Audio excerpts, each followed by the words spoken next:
Bapak-bapak yang dimuliakan Allah Subhanahu wa taala, mohon maaf minggu yang lalu saya berhalangan hadir dikarenakan mudik ke Madura dalam rangka silaturahim dengan orang-orang yang masih hidup dan berziarah kepada yang sudah wafat. Dan silaturahim ini fadilahnya sangat luar biasa. Nabi besar Muhammad sallallahu alaihi wasallam bersabda, "Man sarrahu an yumadda lahu fi umrih wa yuwassa'a lahu fi rizqih yudfa'a anhu mitatus su'i falyattaqillaha wal yasil rahimah."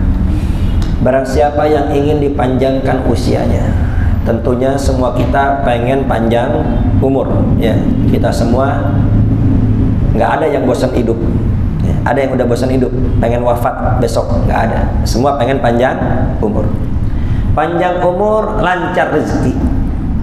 Panjang umur, hidup susah, ya berarti semakin lama menderitanya. Berarti kita minta panjang umur, rezeki lancar dan berkah. Barang siapa yang ingin dipanjangkan umurnya, diluaskan rezekinya, dan dijauhkan dari mitatus su'i. Mitah itu halatul maut, dijauhkan dari keadaan mati jelek, mati su'ul khatimah. Dijauhkan dari mati su'ul khatimah berarti apa? Barang siapa yang ingin matinya husnul khatimah, maka falyattaqillaha wal yasil rahimah. Bertakwalah kepada Allah, takutlah kepada Allah, jalankan perintah-perintah Allah, jauhi larangan-larangannya, wal yasil rahimah, sambunglah tali silaturahim. Ya, jadi ini semua harapan kita. Ini mencakup kebahagiaan dunia, kebahagiaan akhirat. Senang dunia, senang akhirat, panjang umur, rezeki lancar, ya, rezeki luas dan barokah. Kalau setelah itu masuk neraka, buat apa? Kita ingin Rabbana atina fid dunya hasanah wa fil akhirati hasanah. Kita pengen enak di dunia, enak di akhirat. Maka apa kuncinya? Falyattaqillah. Bertakwalah kepada Allah, takutlah kepada Allah, jalankan perintah-perintah Allah, jauhi larangan-larangannya, wal yasil rahimah, dan sambunglah tali silaturahim. Kemudian timbul pertanyaan, bukankah hadis ini bertentangan dengan firman Allah, idza jaa ajaluhum la yastakhiruna sa'atan wa la yastaqdimun? Apabila ajal seseorang telah tiba, maka tidak bisa dimajukan dan tidak bisa dimundurkan. Lalu gimana nih dengan hadis tadi? Barang siapa yang nyambung tali silaturahim, maka umurnya akan dipanjangkan. Sedangkan ayat tadi berbicara usia itu sudah ditentukan oleh Allah, tidak bisa dimajukan, tidak bisa dimundurkan, tidak bisa ditambah, tidak bisa dikurangi makna ayatnya.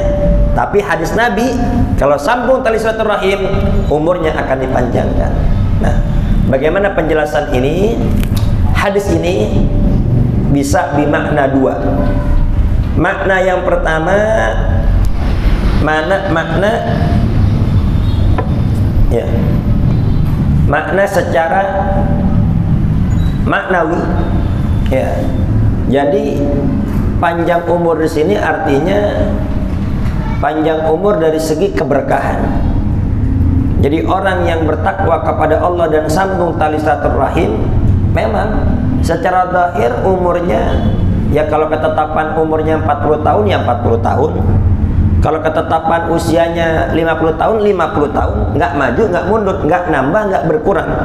Akan tetapi berkahnya, usia yang 50 tahun seakan-akan usianya panjang. Dengan usia 50 tahun, dengan usia 40 tahun, dia dapat taufik hidayah, dimudahkan untuk berbuat taat, dimudahkan untuk mengumpulkan pahala sebanyak-banyaknya, dan dijauhkan dari perkara dosa dan maksiat. Jadi usia 40 tahun itu akan tapi seakan-akan seperti orang yang ibadah lebih panjang daripada itu. Gambarnya seperti apa?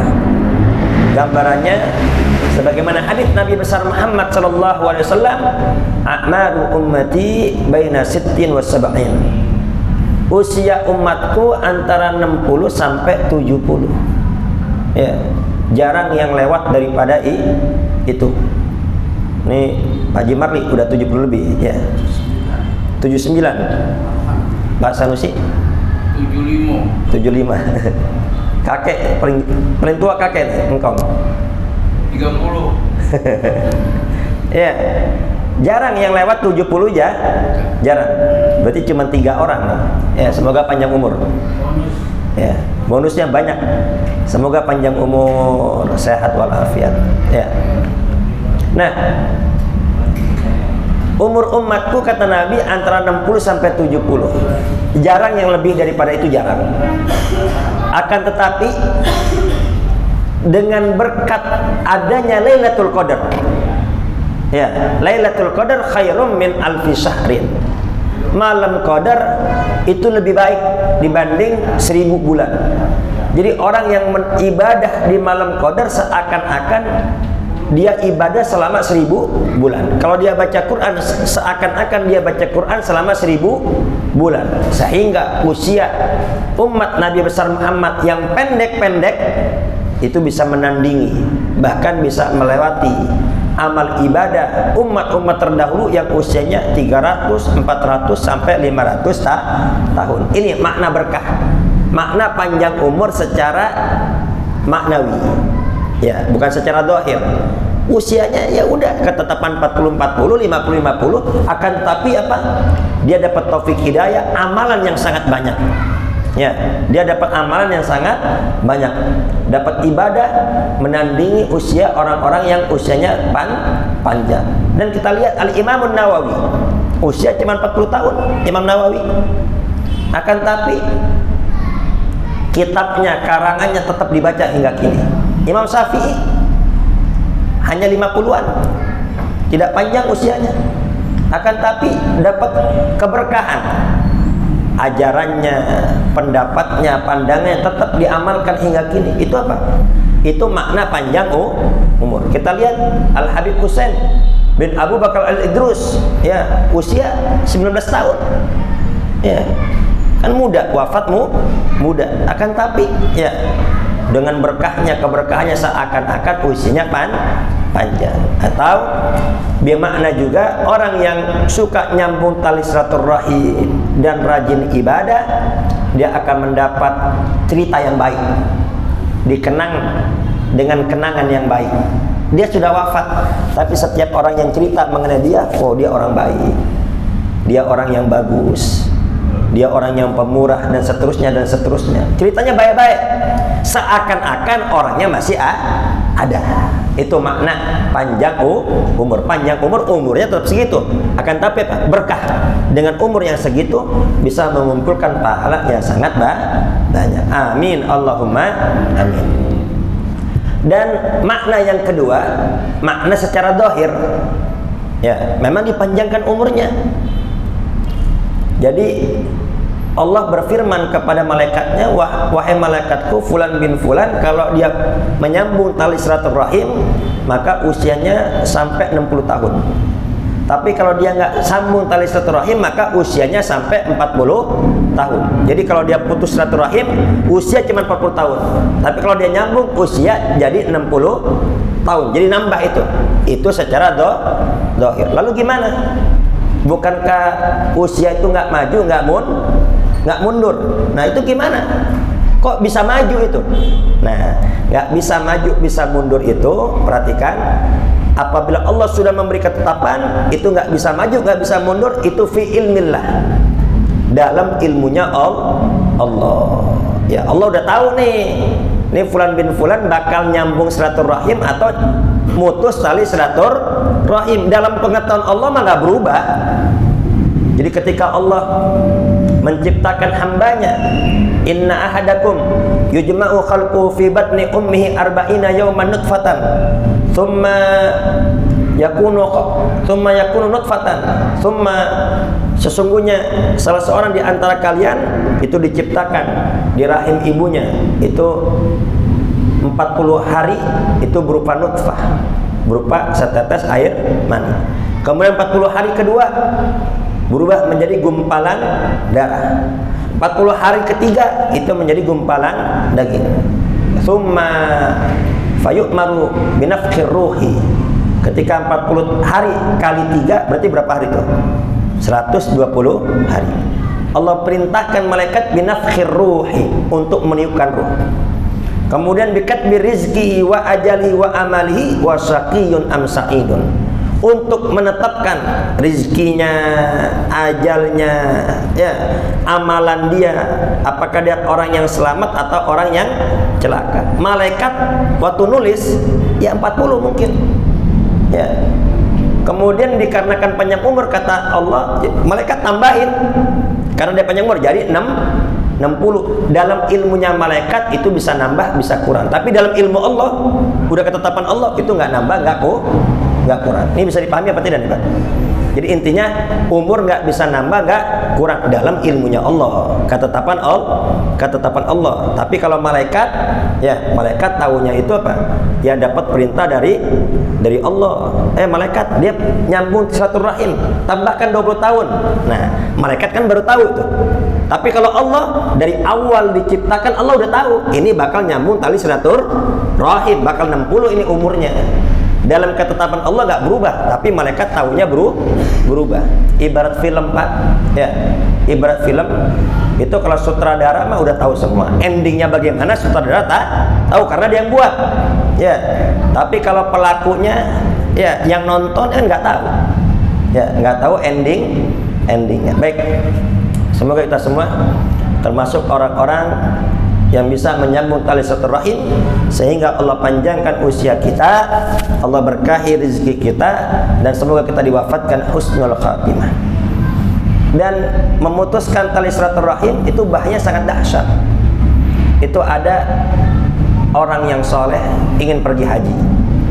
Ketika dia pengen pergi haji, dia punya harta, dulu kan uang berupa emas, ya bukan kertas.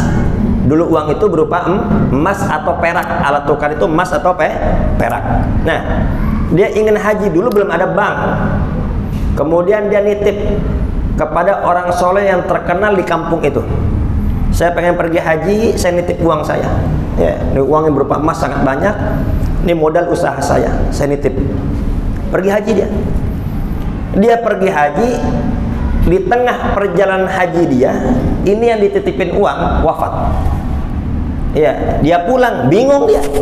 Modal usaha dia semua ada di orang soleh ini. Dia silaturahim ke rumahnya, anak-anaknya nggak ada yang tahu.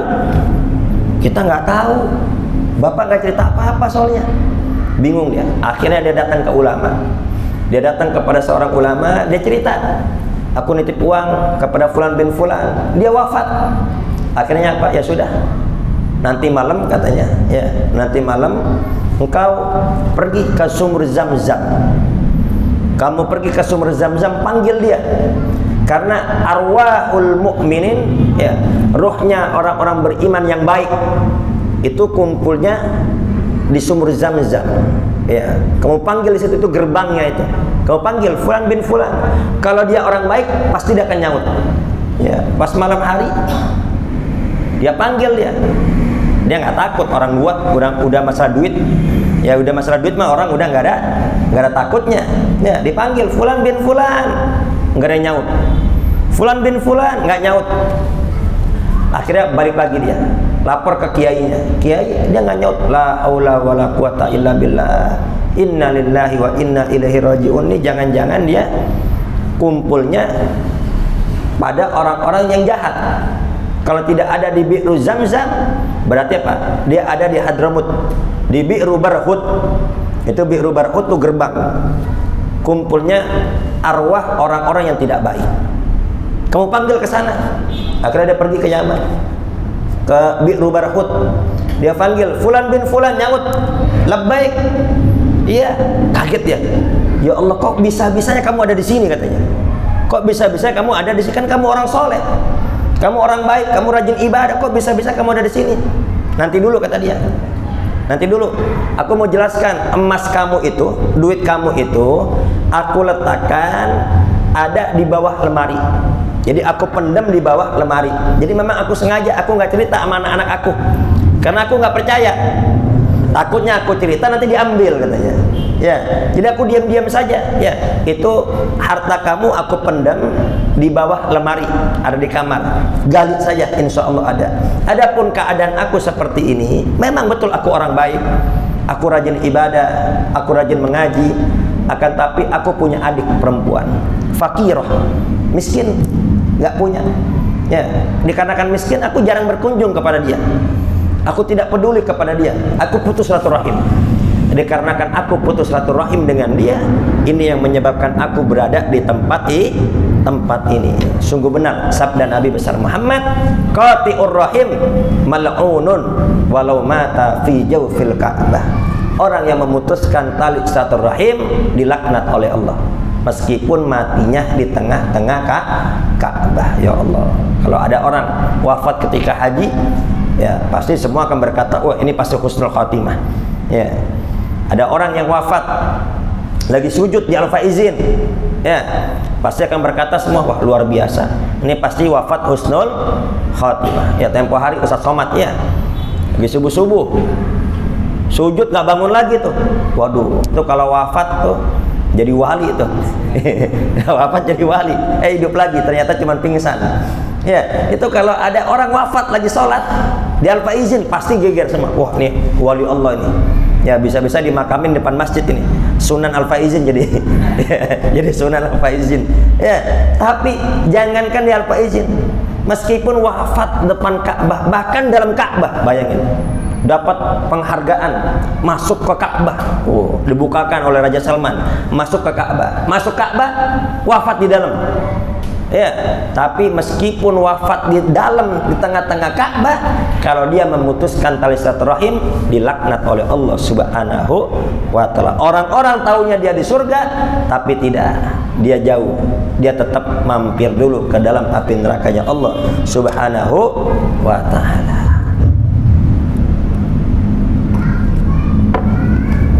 Baik, kita lanjutkan hadis kita. Qala mu'allif rahimahullahu ta'ala wa nafa'ana bihi wa bi ulumihi fid dharain amin.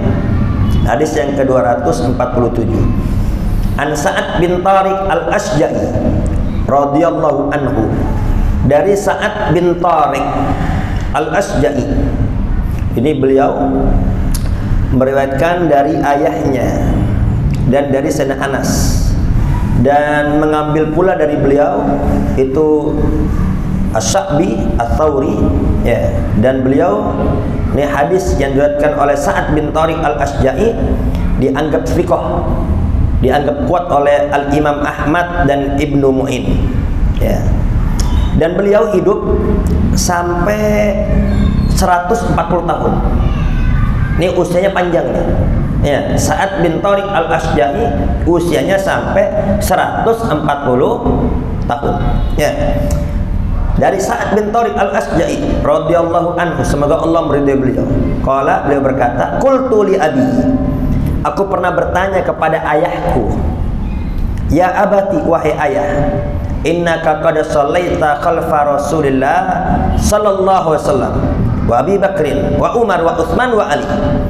Engkau dulu pernah sholat bermakmum dengan Nabi besar Muhammad, dengan Sayyidina Abu Bakar, dengan Sayyidina Umar, dengan Sayyidina Utsman, dengan Sayyidina Ali. Karena umurnya panjang nih Pak, dia usianya panjang. Ya, engkau nih dulu kan pernah sholat di belakang Nabi, maksudnya bermakmum. Kamu juga pernah bermakmum dengan Sayyidina Abu Bakar, pernah bermakmum dengan Sayyidina Umar, pernah bermakmum dengan Sayyidina Utsman, pernah bermakmum dengan Sayyidina Ali. Afakanu yaqnutuna fil fajr, apakah mereka semua membaca doa kunut pada waktu fajar, pada waktu subuh? Qala ay bunaya muhdatsun, ayahku berkata, itu kunut subuh muhdatsun, bid'ah, itu hanya mengada-ngada. Ini kata ayahnya Sa'ad bin Tariq al-Asja'i, ya. Akan tapi ini nggak usah kaget, ini hanya informasi saja. Ya, ini hadis, ya, ini hadis tidak sampai kepada Nabi besar Muhammad SAW, karena ini hanya pendapat ayahnya Sa'ad bin Thariq. Ya, jadi ini pendapat ini nggak langsung dari Nabi, tapi apa? Pendapat ayahnya Sa'ad bin Thariq. Ya, Sa'ad bin Thariq bertanya kepada ayahnya, "Wahai ayah, dulu kan kau pernah bermakmum dengan Sayyidina Abu Bakar, dengan Sayyidina Umar, dengan Sayyidina Utsman, dengan Sayyidina Ali. Mereka kunut apa tidak sih?" Enggak, kunut itu cuma bid'ah, cuman mengada. Ini pendapat ayahnya Sa'ad bin Thariq. Ya, nggak langsung dari Nabi. Maka dari itu hadis ini ya tidak dipakai oleh Al-Imam Syafi'i dan Al-Imam Malik. Akan tapi hadis ini dipakai oleh siapa? Oleh Imam Abu Hanifah dan Imam Ahmad. Maka dari itu Imam Abu Hanifah dan Imam Ahmad berkata, an-nahyu anil kunuti fi subhi, ya, melarang membaca doa kunut di waktu subuh. Akan tapi kita Imam Syafi'i ya dan Imam Malik tetap menggunakan hadis-hadis yang lalu bahwasannya Nabi besar Muhammad SAW itu membaca doa kunut ya setelah ruku selama 1 bulan, ya, mendoakan suatu kaum, kemudian meninggalkan di sini apa? Ini kunut nazilah. Jadi kunut itu macam-macam, ya. Ada kunut nazilah. Kunut nazilah ini dibacanya ketika terjadi musibah. Ada orang Islam yang tertimpa musibah, maka baca kunut nazilah. Bacanya bebas waktunya, subuh, zuhur, asar, maghrib, isya, kunut nazilah atau jumatan, tapi diumumkan terlebih dahulu agar apa? Agar jamaah tidak bingung. Nah, ini kunut nazilah, ini kunut khusus, ya, dibaca ketika ada musibah saja. Ketika musibah sudah selesai, maka selesai. Dan Nabi besar Muhammad dulu baca kunut nazilah itu karena ada 70 sahabat penghafal Al-Quran yang dibantai. Tadinya diutus untuk menjadi pengajar di daerah tersebut, ternyata ditipu. Di tengah jalan ditipu, dibunuh, habis semua. 70 para penghafal Quran. Ini kejahatan yang sangat luar biasa ini. Maka Nabi besar marah, Nabi marah, Nabi mendoakan orang-orang kafir yang zalim selama 1 bulan. Ya, kemudian setelah 1 bulan Nabi nggak kunut lagi. Yang ditinggalkan Nabi ini kunut nazilah. Kunut nazilah baca cuma sebulan. Kunut karena ada musibah. Adapun kunut fajar, bacaan kunut di waktu subuh, ya, itu senantiasa dibaca Nabi sampai Nabi wafat. Wa amma fi subhi falam yazal yaknutu hatta faraqad dunya. Adapun kunut di waktu subuh terus menerus dibaca oleh Nabi besar Muhammad sampai Nabi wafat. Ya, jadi intinya di sini kenapa kok ada perbedaan pendapat, ya, Imam Abu Hanifah dan Imam Ahmad bin Hambal mereka berpendapat kunut subuh itu tidak ada dikarenakan apa? Berpandangan dengan hadis yang disampaikan oleh Sa'ad bin Thariq al-Asja'i ketika dia bertanya kepada ayahnya, ya. Dan berpandangan juga Nabi besar Muhammad kunut cuma sebulan, habis itu nggak kunut lagi. Ya, itu dianggap semua kunut dianggapnya. Ya, tapi hadis ini tidak dipakai oleh Imam Syafi'i. Kenapa? Karena hadis ini nggak sampai ke Nabi. Ini cuman pendapat, cuman ijtihad bapaknya Sa'ad bin Thariq. Ijtihad pendapat bisa salah. Ya, ijtihad pendapat bisa dianggap tidak kuat. Ya. Dan ada hadis Nabi riwayat bahwasanya Nabi senantiasa kunut sampai Nabi besar Muhammad SAW wafat. Hanya saja nanti Imam Syafi'i dan Imam Malik bedanya, kalau Imam Malik kunutnya sebelum ruku. Sebelum ruku kunut. Itu Imam Malik. Kalau Imam Syafi'i kunutnya setelah ruku, bangun dari ruku itu kunut. Ya. Jadi kesimpulannya Pak, ini kunut ini macam-macam. Ada kunut nazilah, kunut yang dibaca ketika terjadi musibah. Ini yang dibaca oleh Nabi selama sebulan. Ya, mendoakan, menyumpahi pembunuh 70 para sahabat penghafal Quran. 1 bulan, setelah 1 bulan Nabi nggak baca lagi. Ini kunut nazilah. Adapun kunut subuh terus menerus dibaca oleh Nabi hingga Nabi wafat. Adapun pendapat Sa'ad bin Thariq itu tidak dipegang oleh Imam Syafi'i karena apa? Itu tidak sampai ke Nabi. Itu hanya ijtihad dari ayah Sa'ad bin Thariq al-Asja'i. Kira-kira bisa dipahami apa tidak Pak? Jadi Imam Syafi'i sama Imam Malik baca kunut. Imam Ahmad dan Imam Abu Hanifah tidak kunut. Ya, tidak kunut. Hanya saja nanti Imam Syafi'i dan Imam Malik bedanya, kalau Imam Malik kunutnya sebelum ruku, kalau Imam Syafi'i setelah ruku. Ya, itu jangan diamalkan di sini. Ya, diamalkan di sini diprotes orang salah. Kenapa? Karena ketika kita memakai madhab yang berbeda dengan mayoritas pendapat yang ada di kampung tersebut, itu akan menimbulkan fitnah. Ya, akan menimbulkan fitnah. Makanya As-Sayyid Muhammad bin Alwi bin Abbas Al-Maliki, beliau cerdas. Beliau madhabnya Maliki. Akan tapi semua santri Indonesia, santri Malaysia itu nggak diajarkan madhab Maliki. Mereka diajarkan madhab Imam Syafi'i. Kenapa? Meskipun dia Maliki, tapi dia cerdas. Tidak memaksa murid-muridnya untuk ikut Maliki. Kenapa? Dia paham. Ini orang Indonesia, ini orang Malaysia, ini orang Asia, mayoritas Syafi'i. Kalau diajarkan Maliki, mereka sampai ke kampungnya, maka akan menimbulkan kegaduhan. Betul apa tidak?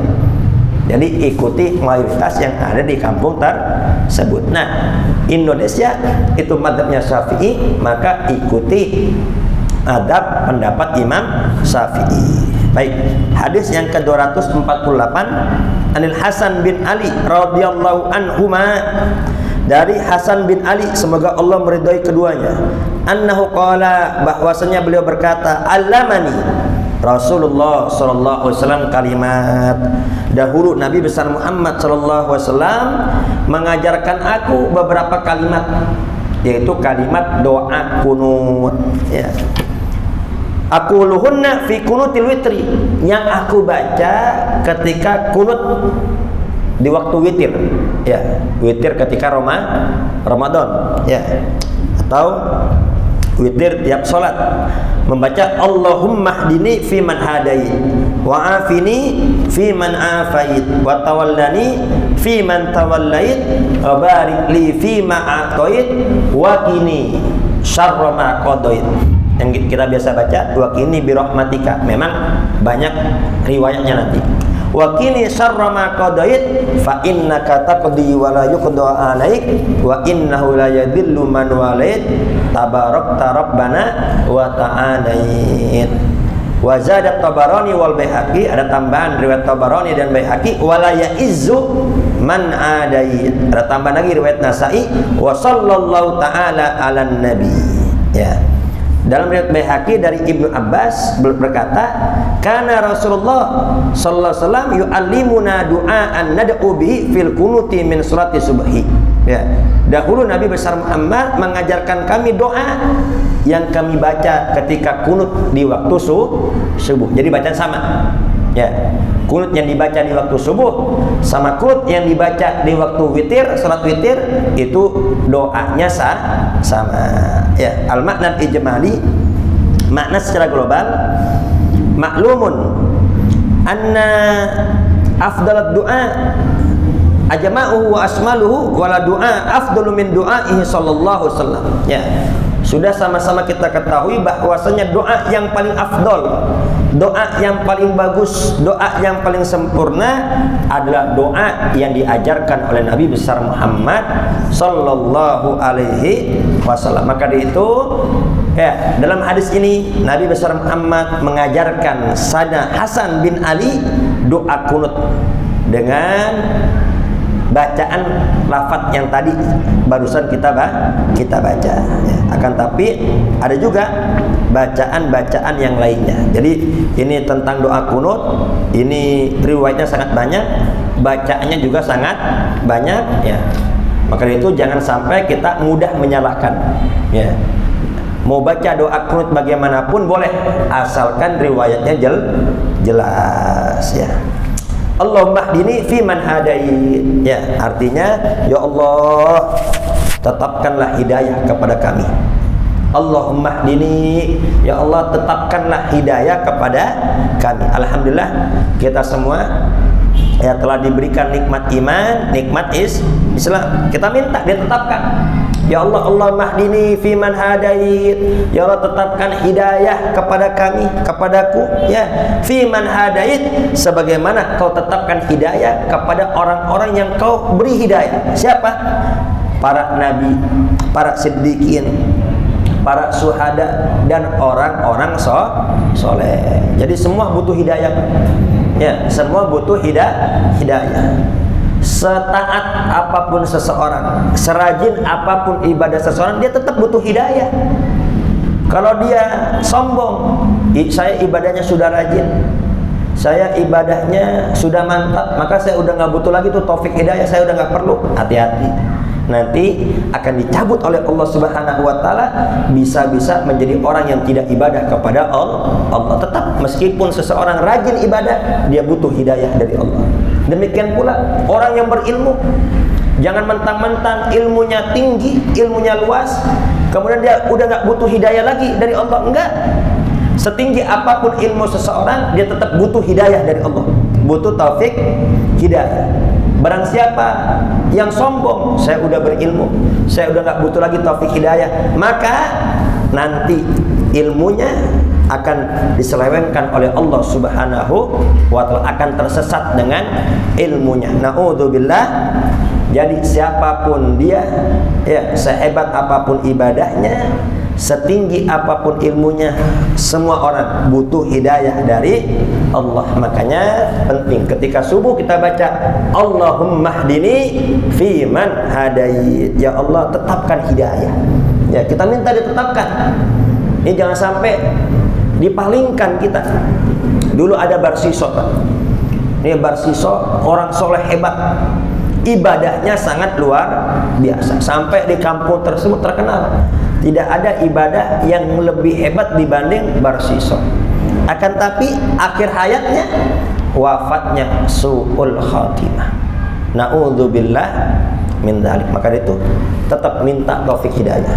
Allahumma hdini fi man hadait. Ya Allah tetapkan hidayah kepadaku sebagaimana orang-orang yang telah kau berikan hidayah, yaitu para nabi, para siddiqin, orang-orang soleh ya, dan orang-orang yang mati dalam keadaan syahid. Kemudian wa'afini fi man afait. Ya, jagalah aku dari bala. Ya, jagalah aku dari bala musibah. Kemudian juga dari hawa nafsu. Agar apa? Agar kami semua tidak celaka. Wa'afini fi man afait. Ya, jagalah aku dari bala musibah sebagaimana orang-orang yang telah engkau jaga.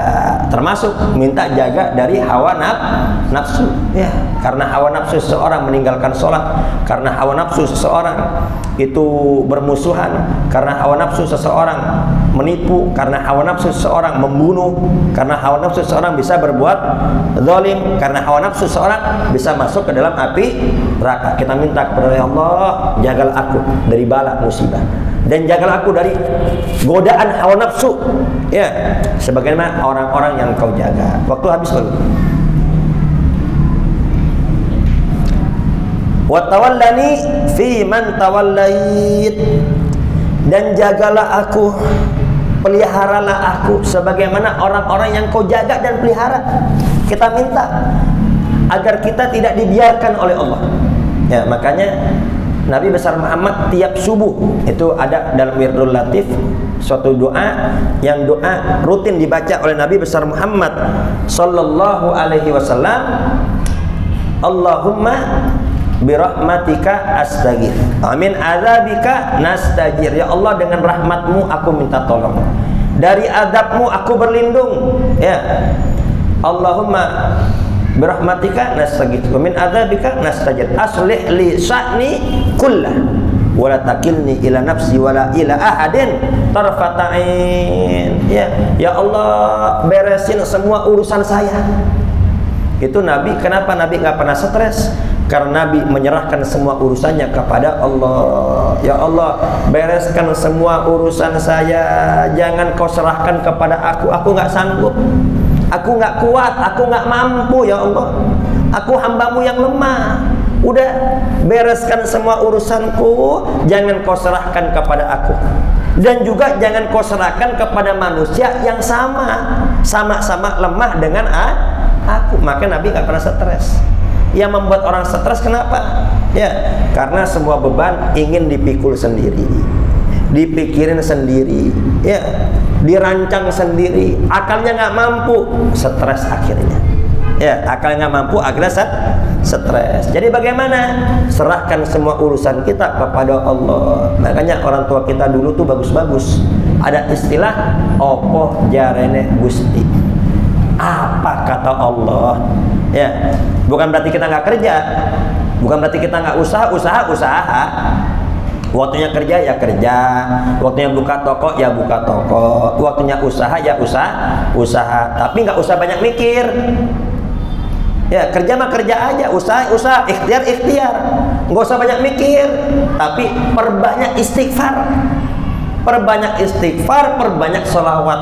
Nanti dengan kita perbanyak istighfar dengan sholawat, nanti Allah bereskan urusan kita. Yang tertutup akan dibuka oleh Allah, yang kusut akan diurai oleh Allah. Dengan sebab kita banyak istighfar, dengan sebab kita banyak sholawat, dengan sebab kita banyak doa. Ya, jadi urusan bakal beres bukan dikarenakan banyak mikir, justru banyak mikir tambah kusut, akhirnya jadi stres. Dan kemana-mana dia punya masalah, orang dibawa-bawa, marah juga sama orang. Ya, masalah akhirnya apa? Nambah masalah. Jadi Nabi besar Muhammad minta, ya Allah, bereskan semua urusan saya, jangan diserahkan kepada aku. Nah, kita minta wa tawallani fi man tawallait, jagalah, peliharalah, bereskan semua permasalahan saya, jangan diserahkan kepada aku. Ya, aku nggak sanggup. Ya, wa barik li fi ma a'tait, tambahkan berkah. Semua yang kau berikan kepadaku ya Allah, tambahkan berkah. Ya, agar baik dunia, baik di akhirat. Ini jangan sampai pemberian Allah cuman baik di dunia doang, habis itu membuat kita sengsara di akhirat. Jangan sampai. Ya, kita minta pemberian Allah itu ya membawa berkah bagi kita, bertambah di dunia dan membawa kebaikan di akhirat. Ya, waktu habis ya. Habis. Ya, baik. Semoga kita semua mendapat ilmu yang manfaat dan barokah. Nanti setengahnya akan kita lanjutkan pada pelajaran akan datang. Baik, Pak Haji, silakan. Kalau orang tidak kunut, berarti dia bukan mazhab Hanafi. Iya. Jadi kalau tidak kunut, bagaimana kalau tidak kunut? Ya berarti dia ikut pendapat yang mengatakan kunut itu tidak sunnah, seperti Imam Abu Hanifah dan Imam Ahmad bin Hanbal berpendapat kunut itu tidak sunnah. Ya, kunut subuh itu mereka berpendapat tidak sunnah. Ya, adapun yang sunnah kunut itu Imam Syafi'i dan Imam Malik. Tapi kan kita mayoritas di sini mayoritas Imam Syafi'i. Ya, jadi ikutin pendapat mayoritas. Sebagaimana Imam Masjidil Haram, siapa yang terkenal? Imam Sudes. Imam Sudes pernah ke Indonesia, jadi imam di Istiqlal, baca kunut. Ya, jadi imam di Istiqlal baca kunut. Kalau di Mekah beliau nggak baca kunut. Semua imam di Mekah itu tidak baca kunut, tapi memberi kesempatan bagi orang yang mau baca kunut. Ya, kita tetap bisa baca kunut, itu kita dikasih kesempatan. Ya. cerdas, orang pintar. Ya. Ketika ke Indonesia, tahu Indonesia mayoritas Syafi'i, baca kunut beliau. Inilah bedanya orang berilmu, tahu tempat dia. Tapi kalau orang ilmunya sedikit, ya akhirnya apa? Itu menjadi fitnah di suatu kampung atau di suatu masjid. Jadi seperti itu. Baik, cukup ya. Insya Allah setengahnya akan kita lanjutkan pada pelajaran akan datang. Jadi kita harapkan Pak, ini meskipun kita nggak tahu artinya satu persatu, minimal globalnya kita tahu. Nih kunut isinya apa sih? Ya, minimal kita tahu nih kunut isinya apa yang mau kita minta. Ya, agar menambah kekhusyuan dalam sholat kita. Jadi kita nggak perlu tahu satu persatu, ya dikarenakan sudah banyak yang sepuh juga. Intinya kita tahu isinya apa sih, minta apa intinya, seperti itu. Baik, insya Allah akan kita lanjutkan pada pelajaran akan datang. Semoga kita semua mendapat ilmu yang manfaat dan barokah, dan terus menerus mendapat hidayah dari Allah Subhanahu Wa Taala. Wa husnul khatimah. Al-Fatihah. Bismillahirrahmanirrahim. Ya Rabbana ya Rasulullah. Ya Rahman Rahimin, Ya Rahman Rahimin, Ya Rahman Rahimin, farrij 'alal muslimin. Rabbana taqabbal minna innaka antas samiul alim wa tub 'alaina innaka antat tawwabur rahim. Rabbana atina fid dunya hasanah wa fil akhirati hasanah wa qina adzab